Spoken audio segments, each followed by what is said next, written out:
Assalamualaikum warahmatullahi wabarakatuh. Jumpa lagi di channel Abah Sutis. Pada kesempatan kali ini saya akan membahas mengenai materi karakteristik perusahaan dagang untuk sesi pertama. Dengan mempelajari materi ini, kalian diharapkan dapat memahami dan menjelaskan kembali mengenai definisi, ciri-ciri, dan akun-akun unik yang hanya dimiliki perusahaan dagang. Di samping itu, kalian juga diharapkan dapat menganalisis pencatatan akun-akun khusus tersebut ke dalam jurnal.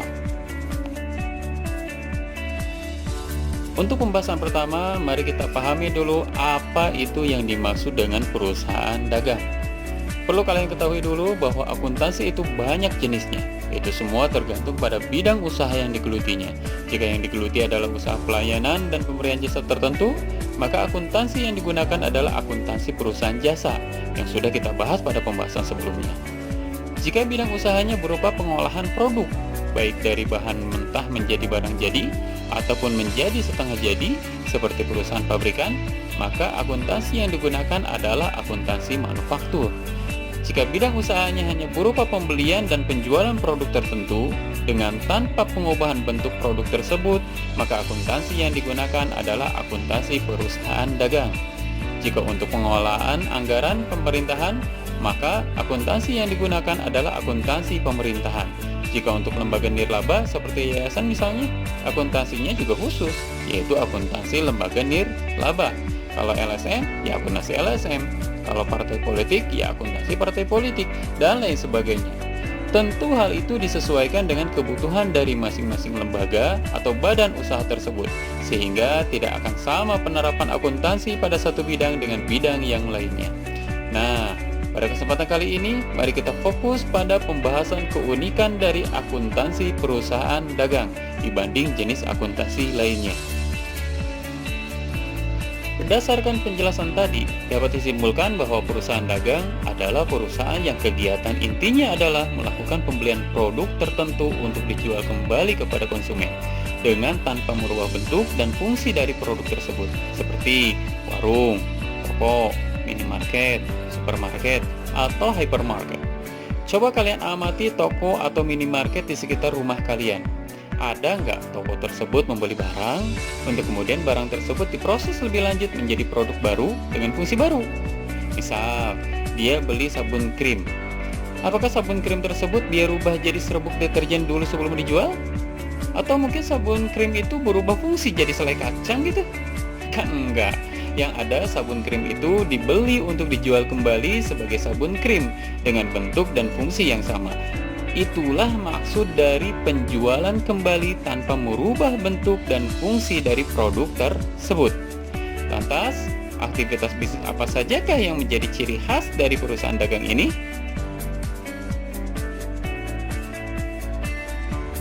Ada beberapa ciri khas dari perusahaan dagang ini. Pertama, perusahaan dagang sejatinya adalah perusahaan yang melakukan transaksi pembelian dan penjualan barang dagang, baik secara tunai maupun non-tunai. Setiap pembelian barang dagang, baik secara tunai maupun non-tunai, itu akan dicatat dengan nama akun pembelian. Sedangkan setiap penjualan barang dagang, baik secara tunai maupun non-tunai, dicatat dengan nama akun penjualan. Saldo normal akun pembelian akan dicatat pada sisi debit, sedangkan saldo normal akun penjualan akan dicatat pada sisi kredit. Jika akun pembelian mengalami pengurangan nilai, maka akan dicatat di sisi kredit.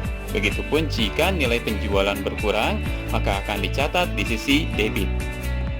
Sebagai contoh, misalkan tanggal 2 Januari terjadi transaksi jual beli barang dagang tertentu seharga 10 juta rupiah secara tunai. Maka hal ini akan dicatat sebagai berikut. Bagi pembeli, akan dicatat sebagai pembelian di debit dan kas di kredit. Sedangkan bagi penjual akan dicatat sebagai kas di debit dan penjualan di kredit. Bagaimana jika secara kredit? Maka bagi pembeli akan dicatat sebagai akun pembelian di debit dan akun utang dagang di kredit.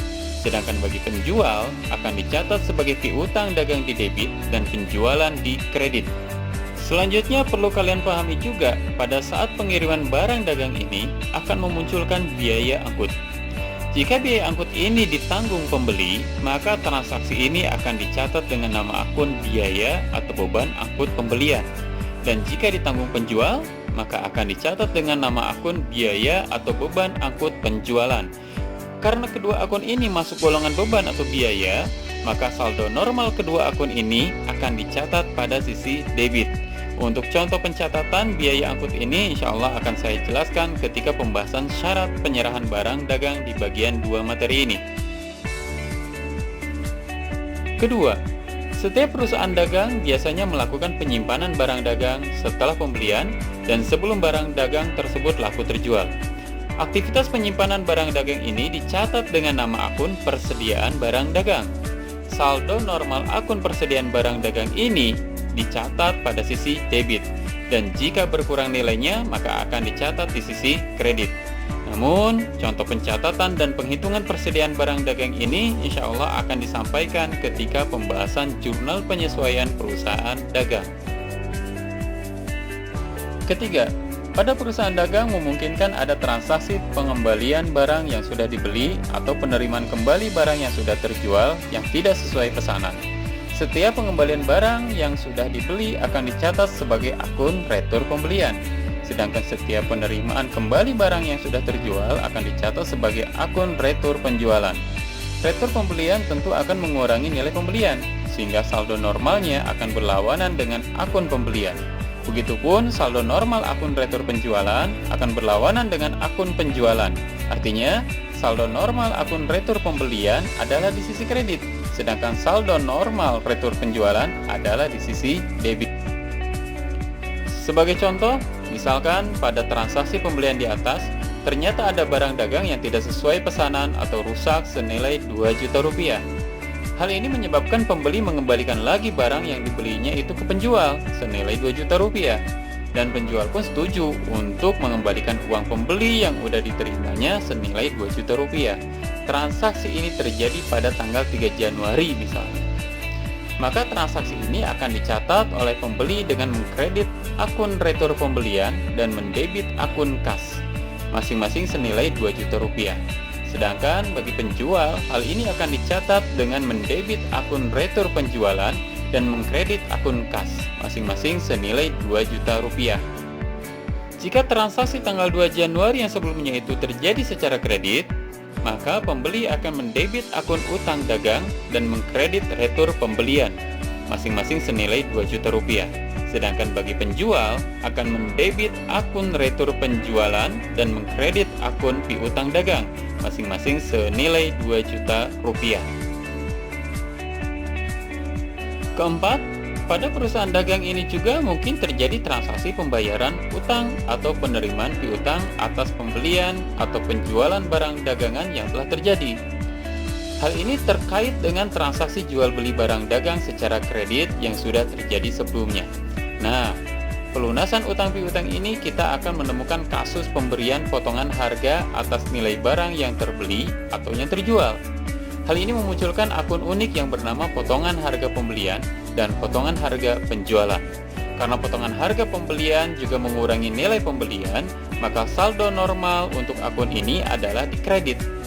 Begitupun akun potongan harga penjualan berlawanan dengan akun penjualan, sehingga saldo normalnya ada di sisi debit.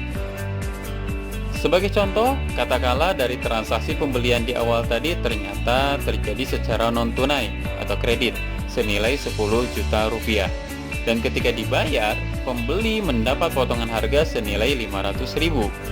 Namun karena pada tanggal 3 telah diretur 2 juta rupiah, maka nilai utang dagang menjadi 10 juta rupiah dikurangi 2 juta rupiah sama dengan 8 juta rupiah.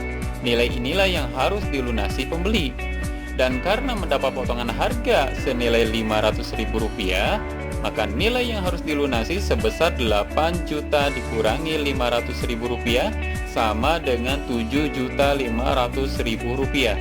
Sehingga bagi pembeli, transaksi ini akan dicatat dengan mendebit utang dagang 8 juta rupiah, potongan harga pembelian dikredit 500.000 rupiah, dan kas dikredit 7.500.000 rupiah.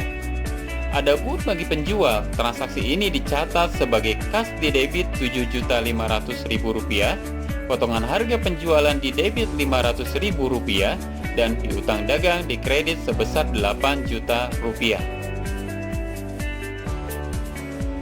Dari penjelasan di atas, dapatlah disimpulkan bahwa akuntansi perusahaan dagang memiliki keunikan dibanding dengan akuntansi perusahaan jasa.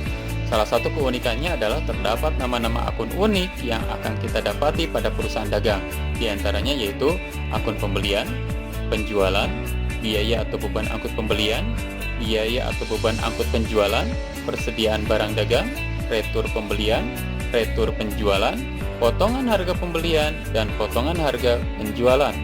Adapun saldo normal untuk akun-akun tersebut adalah pembelian di debit, penjualan di kredit, biaya angkut pembelian di debit, biaya angkut penjualan di debit, persediaan barang dagang di debit, retur pembelian di kredit, retur penjualan di debit, potongan harga pembelian di kredit, potongan harga penjualan di debit.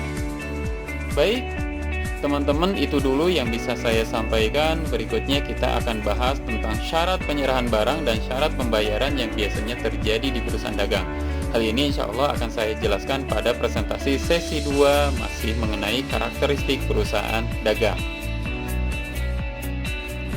Terima kasih atas perhatian teman-teman semua. Jangan lupa like and subscribe video presentasi ini jika bermanfaat buat kalian. Kita ketemu lagi pada presentasi-presentasi lainnya. Wassalamualaikum warahmatullahi wabarakatuh.